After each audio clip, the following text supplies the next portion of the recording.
कक्षा 11वीं अनेक छात्रों ने मुझे यह संदेश लिखकर भेजा कि कबीरदास जी के पद का अनुवाद समझाने का आग्रह किया है। तो मैंने अपने पिछले वीडियो में आपकी आरोह पुस्तक के कबीरदास जी के पद 1 और 2 की व्याख्या समझाई है।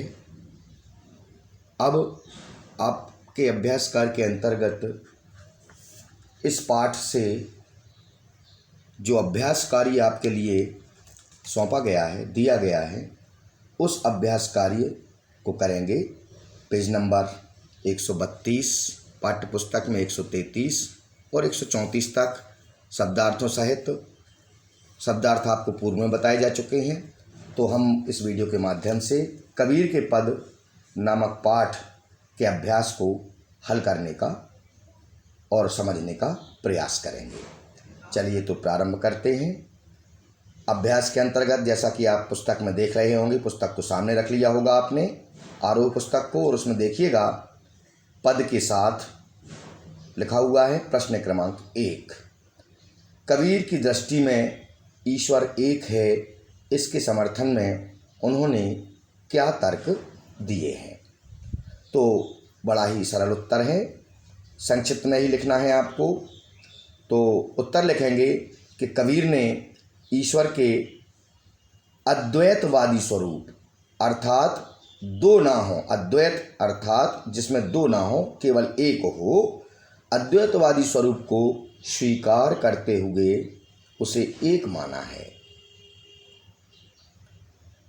अपने इस विचार के समर्थन में उन्होंने अनेक तर्क प्रस्तुत किए हैं। उनके अनुसार संसार में जब एक ही हवा चलती है, एक ही जल प्रवाहित होता है, तो इसी प्रकार सभी में एक ही प्रकाश का फैलाव है, विद्यमान है। अर्थात सभी के भौतिक शरीर में और संपूर्ण जगत में एक ही परमात्मा का प्रकाश पुंज है, जिससे सर्वत्र प्रकाशित होता है। वह ईश्वर लकड़ी में अग्नि की भांति व्याप्त होता है। जिस प्रकार कुम्हार एक ही मिट्टी को सानकर उससे भिन्न भिन्न प्रकार के बर्तनों को बनाता है, उसी प्रकार ईश्वर भी मूल रूप से एक ही है, किंतु अनेक स्वरूपों में प्रकट होता रहा है। कबीर के अनुसार वास्तव में इस जगत के समस्त प्राणियों में ईश्वर विद्यमान है, भले ही प्राणियों के स्वरूप भिन्न भिन्न क्यों ना हो। इस तरह से इस प्रश्न का उत्तर पूर्ण हो जाता है। इस वीडियो के माध्यम से यह भी मैं आपको बता दूं कि यदि आप चाहें तो इस वीडियो को बीच बीच में रोक करके इन प्रश्नों के उत्तर को सुनकर अपनी अभ्यास पुस्तिका में लिखते जाएं। चलिए प्रश्न क्रमांक 2 की ओर बढ़ते हैं। मानव शरीर का निर्माण किन 5 तत्वों से हुआ है। तो इस संबंध में उत्तर लिखेंगे अग्नि तत्व, जल तत्व, वायु, पृथ्वी और आकाश। इन 5 तत्वों से मानव देह या मानव शरीर का निर्माण हुआ है। प्रश्न क्रमांक 3 की ओर बढ़ें। जैसे बाढ़ी काष्ठ ही काटे, अग्नि न काटे कोई, सब घटी अंतर तू ही व्यापक, धरे स्वरूपे सोई। उत्तर लिखेंगे कबीरदास जी के अनुसार जिस प्रकार बाढ़ई लकड़ी को तो काट सकता है, परंतु उसमें निहित अग्नि तत्व को शांत नहीं कर सकता, उसको काट नहीं सकता, नष्ट नहीं कर सकता, उसी प्रकार ईश्वर भी सृष्टि के कण कण में विद्यमान है, उसका एक ही रूप है। कबीर की दृष्टि में ईश्वर का स्वरूप एक ही है, इसलिए जगत के समस्त प्राणियों में वह एक ही परमपिता परमेश्वर समान रूप से विद्यमान होता है। यद्यपि प्राणियों के स्वयं के भौतिक स्वरूप अलग अलग क्यों ना हो। इस प्रकार से इस प्रश्न का उत्तर पूर्ण हो जाता है। प्रश्न क्रमांक 4, कबीर ने अपने को दीवाना क्यों कहा है। बहुत ही महत्वपूर्ण प्रश्न है वार्षिक परीक्षा के दृष्टिकोण से, और इस पद के संपूर्ण अर्थ को समझने के लिए यह प्रश्न बहुत ही श्रेष्ठ प्रश्न है। तो इसके उत्तर को हम जान लेते हैं। कबीरदास जी ने स्वयं को दीवाना क्यों कहा है। उत्तर, कबीरदास जी ने परमात्मा के सच्चे स्वरूप के साथ साक्षात्कार कर लिया है। साक्षात्कार करना मतलब प्रत्यक्ष मिल जाना, उनको समझ लेना। उन्होंने माया रूपी जगत और स्वयं के अंदर विद्यमान ईश्वरीय तत्व के मध्य अंतर को भली भांति समझ लिया है।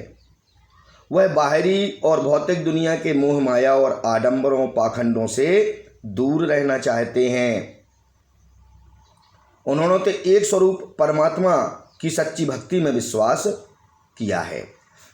एक साधक के रूप में उन्होंने अपने ईश्वर को और उनके प्रति सच्ची और अनन्य भक्ति भावना को प्रकट किया है, और इस भक्ति में स्वयं को पागल सा माना है। इसीलिए कबीरदास जी ने ईश्वरीय भक्ति के प्रति स्वयं को दीवाना कहा है।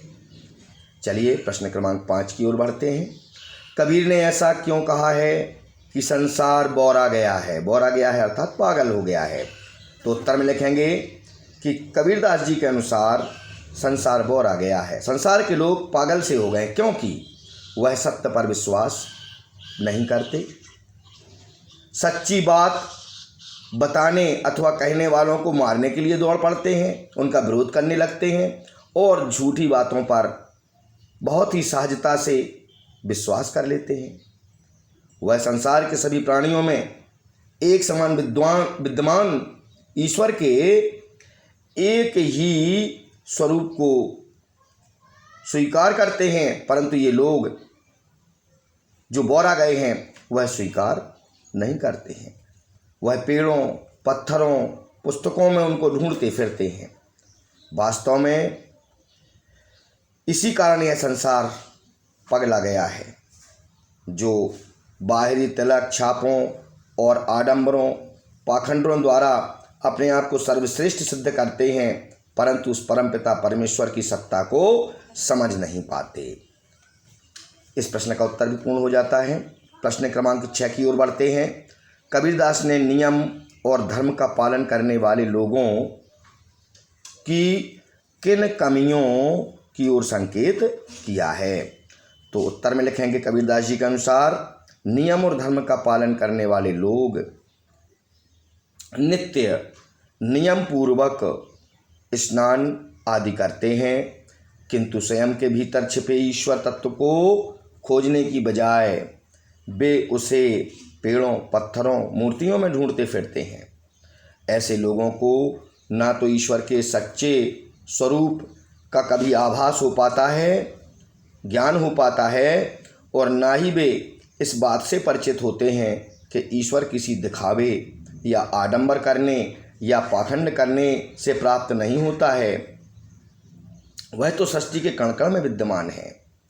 कबीर के अनुसार ईश्वर को पाने के लिए मनुष्य को मात्र आत्मज्ञान की ही आवश्यकता होती है।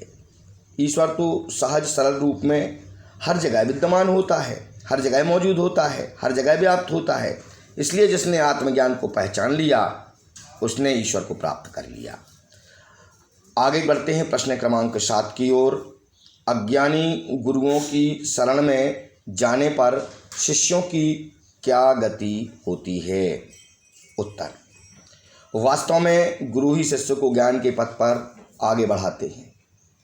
वही परमात्मा से साक्षात्कार का मार्ग अपने शिष्यों को दिखाते हैं, प्रेरणा देते हैं।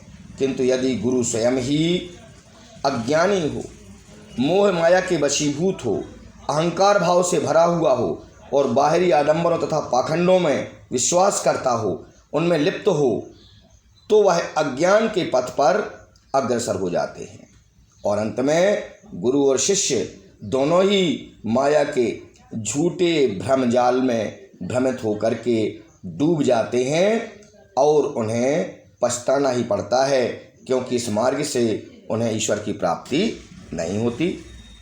प्रश्न क्रमांक 8 की ओर बढ़ते हैं। बाह्य आडंबरों की अपेक्षा स्वयं को पहचानने की बात किन पंक्तियों में कबीरदास जी ने लिखी है, उन्हें अपने शब्दों में लिखिए। तो उत्तर में लिखेंगे आप कि कबीरदास जी को अपने ग्रंथ में उन्होंने अपनी पुस्तक में प्रकाशित पदों में बाह्य आडंबरों की अपेक्षा स्वयं को पहचानने की बात निम्नलिखित पंक्तियों में कही है। नंबर 1 पर लिखेंगे, आत्म मारी पखा नहीं पूजें, उनमें कछु नहीं ज्ञाना। नंबर 2 पर लिखेंगे, आपस में ही दो लरी लरी मुए, भर्म न काहू जाना। तो मर्म किसी ने नहीं जाना, आपस में दोनों लड़ मरते हैं, अर्थात हिंदू और मुस्लिम की ओर उन्होंने इस पंक्ति में संकेत किया है। उनकी कट्टरता धर्म के प्रति जो होती है उसकी ओर संकेत किया है, जबकि दोनों ही ईश्वर को नहीं पहचान पाते हैं। तो इस तरह से आप इन पंक्तियों के माध्यम से अपनी बात को कह सकते हैं। एक पंक्ति और जोड़ सकते हैं कि साखी सबही गावत भूले, आत्म खबरी ना जाना। इस तरह से प्रिय छात्र छात्राओं, ये तीनों पंक्तियां हैं जिनमें कबीरदास जी ने अपने भावों को व्यक्त किया है। इस प्रकार से इन प्रश्नों के बाद आगे बढ़ते हैं पद के आसपास। इस टॉपिक के अंतर्गत प्रश्न क्रमांक 1 की ओर चलिए। अन्य संत कवियों नानक, दादू और रैदास आदि के ईश्वर संबंधी विचारों का संग्रह करें और उन पर एक परिचर्चा करें। तो ये उत्तर में यह है कि विद्यार्थी विद्यालय के पुस्तकालय में से अथवा इंटरनेट के माध्यम से, चूँकि अभी विद्यालय बंद है तो इंटरनेट के माध्यम का प्रयोग कर सकते हैं और आपस में इन विचारों पर परिचर्चा कर सकते हैं। अपने गुरुजनों के साथ कुशल निर्देशन में, अपने मित्रों के साथ, सहपाठियों के साथ उन विचारों पर चर्चा की जा सकती है। प्रश्न दूसरे में लिखा है, कबीर के पदों को शास्त्रीय संगीत और संगीत दोनों में लयबद्ध भी किया गया है, जैसे कुमार गंधर्व, भारती बंधु और प्रहलाद सिंह आदि द्वारा गाए गए हैं। इनके पद कैसेट्स अथवा पुस्तकालय के लिए मंगवाए जा सकते हैं।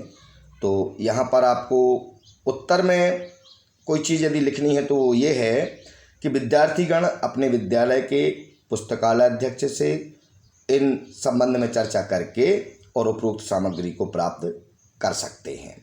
तो प्रिय छात्र छात्राओं, इस तरह से ये आपकी गतिविधि वाला कार्य हो गया। मूल प्रश्नों की चर्चा पहले ही हो चुकी है। तो मुझे आशा है कि कबीर के पद नामक पाठ के अंतर्गत जो पद हैं उनकी व्याख्या को आपने समझ लिया है और पाठ के पीछे दिए हुए अभ्यास कार्यों को जान लिया है और शब्दार्थों को मैंने व्याख्या के समय ही प्रस्तुत कर दिया है। तो आप इनका लाभ उठाएं, भरपूर पढ़ें। सुनकर भी आप अपने फेयर रजिस्टर में लिख सकते हैं, क्योंकि मैंने बहुत धीमे धीमे बोलने का प्रयास किया है, बहुत जल्दी जल्दी ना बोल करके इस तरह से बोला है कि यदि छात्र या छात्रा चाहें तो इस वीडियो को सुनकर और आराम से अपने फेयर रजिस्टर में लिख सकते हैं। तो प्रिय छात्र छात्राओं, धन्यवाद। अगले वीडियो में मैं पुनः उपस्थित होऊंगा एक नए पाठ के साथ। सभी के लिए बहुत बहुत शुभकामनाएं।